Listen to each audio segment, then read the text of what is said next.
everybody, welcome back to Studioloo. So I'm here for my weekly kind of wrap-up video.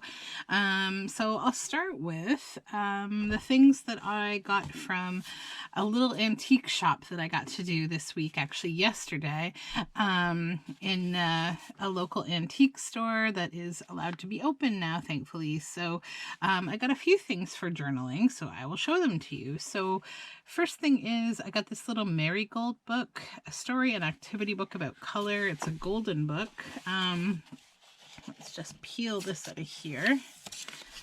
The nice thing is that the antique store was having like I think they called it like a cabin fever sale. So most of the vendors had some kind of a sale happening, which was nice.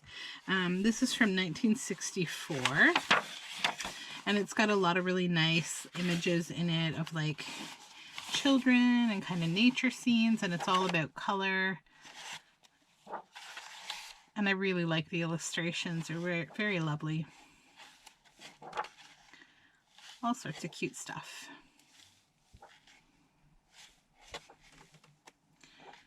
Yeah, so that is that. Then I got this really beautiful vintage button. Just look at that. Isn't that amazing?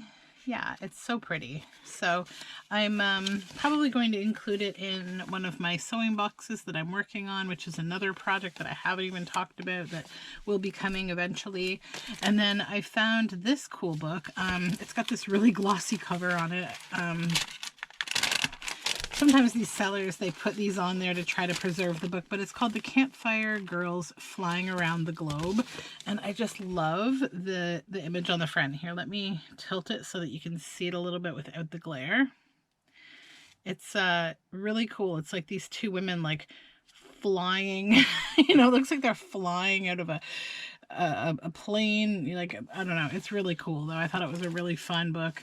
And inside the pages are so brown and it's lovely. It is from 1933. It doesn't seem to have any pictures inside, but I think I'll use the book for something, and I'll probably use like this, and then I will put this on the front underneath, maybe, if it will fit. We'll see, we'll get there. But yeah, I think that'll be a really cool journal, like maybe like a women like super power, like, I don't know, we'll have to think about it. And then I got a little bag of laces, black and white trims, and I got it for these because I thought, what a nice, like, what a really cool lace that is. So yeah, I got 2 bundles of that. One is quite large. And then just some little black lace with like, almost looks like a bell sort of in the pattern. But yeah, I always need more of that kind of stuff. And I'm actually sort of out of black lace right now because I did a few journals that had kind of like darker gothy kind of themes. So that is my share in terms of things that I got. Now I will go to my knitting, what I'm working on. So last week I showed you I finished thrum mitts for my daughter. Well, this week I'm working on these ones for me. So they're the same kind of thing. This yarn is actually, oh, what is her name? She's a dyer from Nova Scotia. But these are thrummed mittens again. So you'll see inside it's all the wool roving, super soft and comfy. And then I'm on to the second one. I'm almost finished it.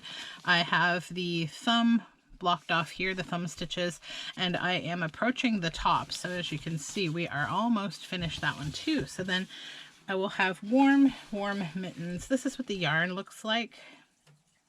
It's a hand-dyed yarn. It's a heavier weight, and the it's Fleece Artist. Sorry, my brain.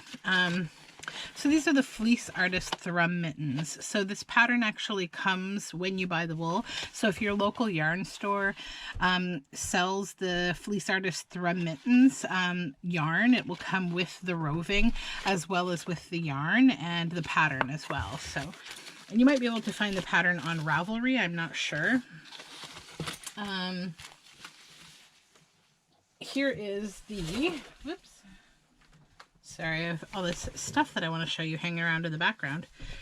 So here's what the roving looks like for those of you who may not be familiar. You basically get like a section of roving. It's just wool, and you're just going to pull off these little pieces like this.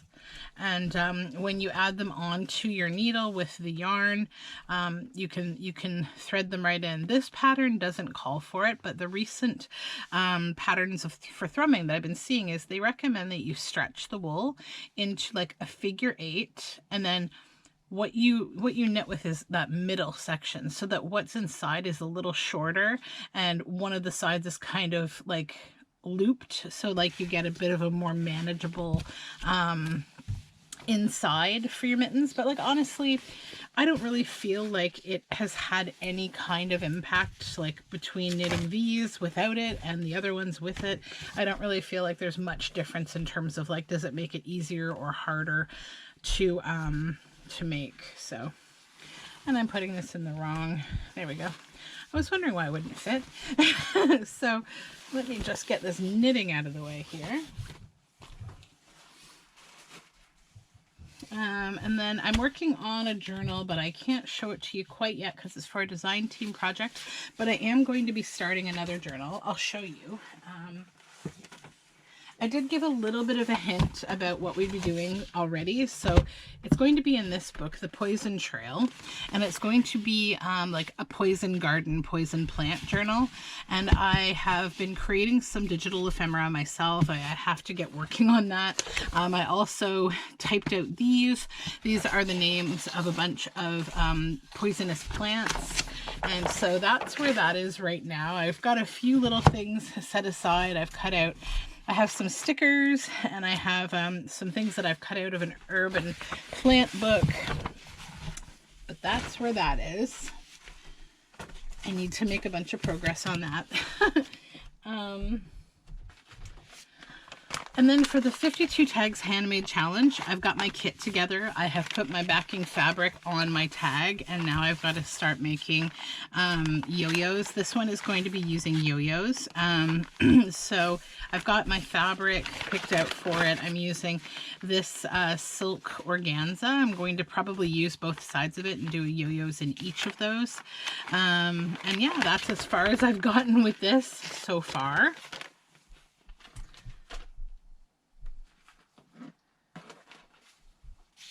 Then I'll hop over to a little bit of vintage and dyeing. So I did get from some thrifting that I did last week, I found these were super white, these laces. So I actually just finished tea dyeing them. And so I'll be using those in journals. These ones are really nice. They're like little hexagonal like doilies that have like nice lace trim on them. So I tea dyed all of those, and I'll be using these in journals. I was trying to decide what the heck this is. I'm like, is it a Barbie doll apron? Is it a thong panty from Victorian times? I don't know. If you know what this is, please let me know. I have no clue. It's got this little loop on top, and then it's got like a little pocket here, and then it's got these two ties back here. So I don't know. I'm gonna just go with Victorian panties. I don't know. And then on to the stitch wheel. So Kathy Reevy's stitch wheel. I'm coming along. I got the first wheel done. So I think last time I showed this to you, I only had the bullion stitches on. Now I've got the colonial stitch. I've got the bullion rose. I've got the cast on stitch. And right now I'm working on the closed fly stitch, and this is going to be like some leaves basically. So that's where that is. And I've got it all in this super cute alpaca plastic folder that I found actually at the Dollarama, the dollar store. So I've just been feeling like I need a few more little pouches for things lately. And then on to my long running stitch project, which I haven't shared here before. So this I've been working on honestly for years in little bits at night when I go to bed. And I'm getting so close to being done. I've got like 3 more panels to go. So it's hard to fit the whole thing in frame, but this is the Happily Ever After stitch along, probably from like 2017 or 2018. So it is a bunch of little like fairy tales. And yeah, I've just been stitching on it forever, and it's on this sparkly, beautiful Aida cloth. So yeah, this is my nighttime project when I'm getting ready to go to bed. I will do a few stitches here and there, and eventually this will get done. So that's where I am with that.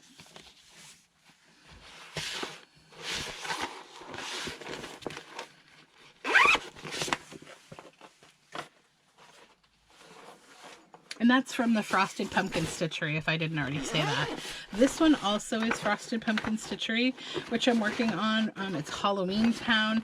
I showed this to you last week. So this week I got, I think last week I hadn't gotten the pink, the green around the mushrooms maybe. I can't remember where I left off. I haven't done much on this. Maybe I haven't really, maybe I'm showing you nothing new. I know that the violet here that I'm working on is new. So yeah, that's where that is. The little Halloween Town. It's going to be so cute when it's done. And then my my ongoing kind of lap project that I work on when I feel like brainlessly stitching on something is this, it's probably going to be like, I don't know, a journal cover or something. But I did a little bit more of the yellow section. I'll be moving on to green pretty soon. That's where that is. And I'm just, I'm not following any kind of a guide or a pattern on that. I'm just randomly stitching. Okay, so that's it for stitching. As if that wasn't, you know, already enough. I make it sound like I've got no projects going on. Then we'll move on to paper. So I don't know if you watched some of my March make-along videos, but I'm really happy with these. And I'm probably, well, I started to scan them. These are collaged master boards. And I got a few more done than what I showed on YouTube or Instagram. So I'll just kind of show them to you. I am so close to 150 subscribers, and I think what I'm going to do at 150 subscribers, I'm going to make more of these, and then I'm going to scan all of them, maybe until I have like a full dozen, and then I will make them available for free as a download through Dropbox at 150 subscribers. So please like, share, comment, subscribe. And then we will move on to the spinning I've done this week. So these are the 2 yarns that I finished spinning this week. They'll be going up in the shop soon. I'll be doing a shop update maybe today, maybe tomorrow, I'm not sure. So this one is a beautiful, it's all hand dyed, of course. So this is merino and Swiss mountain wool, and it's a bulky spun, single. It's thick and thin, and then it's bumpy plied to have this really lovely texture. I also wrapped the entire thing in this really sparkly lurex iridescent thread. I'm not sure if you can see on camera. Then it has these big puffy clouds of this. This is wool that I dyed myself and carded and blended, and when you spin it, you do so in these big clumps, and it spins so beautifully. So yeah, it's really soft and squishy. And then this one is a bunch of different wools, most of which are locking, like still locked. Like this is Teeswater. There is kid mohair in here. Oh, there's so many different kinds of wool in here. I'd have to look to tell you them all, but I really love the colors of it. I think it's very fresh. I love this kind of old gold color. So yeah, and like this particular kid mohair, I don't know if you can tell, but it was like almost like it was a dark gray to begin with before I dyed it. So now what you have that it's dyed, you've got this bright fuchsia color, but then the whole undertone is like dark brown, almost black, and it's really amazing. I love how it turned out.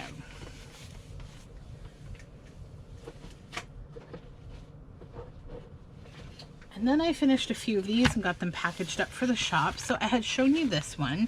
It's the LED glowing lights yarn. So this one I showed last week. So this week I'll show you this one. So this is same thing. These are 5 meters and they are fairy lights, 5 meters of fairy lights with lights inside. And so this is all like locks and sparkly Angelina and beautiful blue wool. And then on the back I've just attached the power pack. You can tear that off, obviously, it's just washi tape. Then you flip the little switch. This one has rainbow lights in it. I'm doing both rainbow and white. So this one has rainbow, this one is white. And then I did this one, which is all locks that I hand dyed this week. And then you just turn that one on and it's got the white fairy lights. And I got, I finished up this one as well. And this is some of those locks, but then also some dyed alpaca, and it's been spun around as well. Oops, which way? This way. And this also has the white lights in it. So they're a lot of fun. Someone had asked me, like, what do you do with these yarns? So a lot of things. So number one, you could, add them into a hat, like a little firelight hat, and you could add them into a cowl, like any garment really where you wanted to add some lights. It'd be a lot of fun. I just think like a hat or a cowl because it's up near your face. And you could add them onto a book cover if you wanted to. You could illuminate a book cover, maybe, you know, like say you had like on the front of a book cover, maybe like an owl or something. And this, because of the colors, it's very like, you know, tree-like, like a birch tree, kind of like a red birch. And you could like, you could crochet a circle around that and you could adhere it to the front of the book, and you could pop the little light through the cover in the back and then attach it into a little pocket on the back of the book. So all sorts of fun stuff like that. But yeah, I think that there's a million ideas. People probably have shared so many projects like that I think of where you could add them in, like boot toppers. People will crochet or knit boot toppers. So yeah, that wraps up those babies. So I think that's all I have to show you. I feel like I haven't done a whole lot, but I actually have been very busy, but some of it unfortunately is still secret that I can't show you quite yet. But yeah, that is kind of my weekly wrap up. I've got a whole bunch of stuff that will be happening this week. And I will be making videos probably most days to kind of share it with you. So I hope you have a lovely weekend. I hope you're enjoying your today for me is Sunday. And yeah, take care everyone. Thank you so much for joining me. Bye for now.